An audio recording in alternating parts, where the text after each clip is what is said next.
Magandang umaga! Kumusta po? Narito po ulit ang update natin para sa lagay ng ating panahon.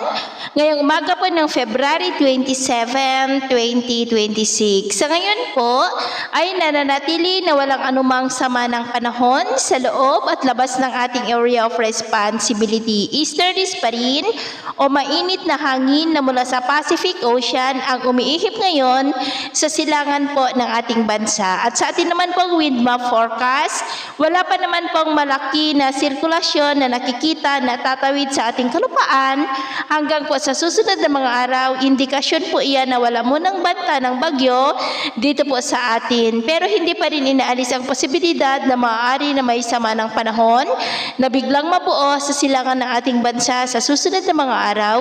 At ang development po ng mga yan ang ating babantayan kung matutuloy o hindi. At ito naman ay pinapakita ng forecast model na ating ginagamit hanggang po sa susunod na 2 linggo.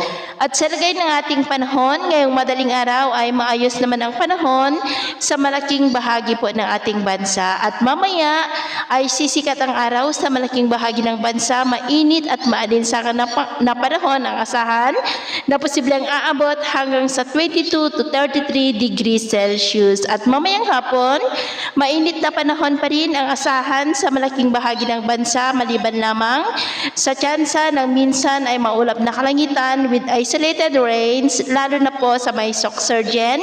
Kaya kung nalabas tayo sa ating matahanan, ugaliin naman po natin lagi ang magdala ng kahit anong panangga natin sa init ng araw at sa mga biglaang buhos ng ulan.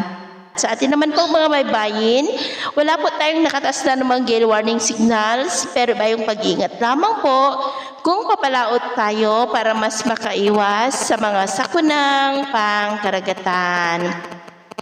So ito po ng latest update natin sa araw na ito. At ako po muli si James na nagsasabing sa kahit na pagsubok po na darating sa ating buhay, huwag na huwag po tayong mawawalan ng pag-asa. Thank you and God bless!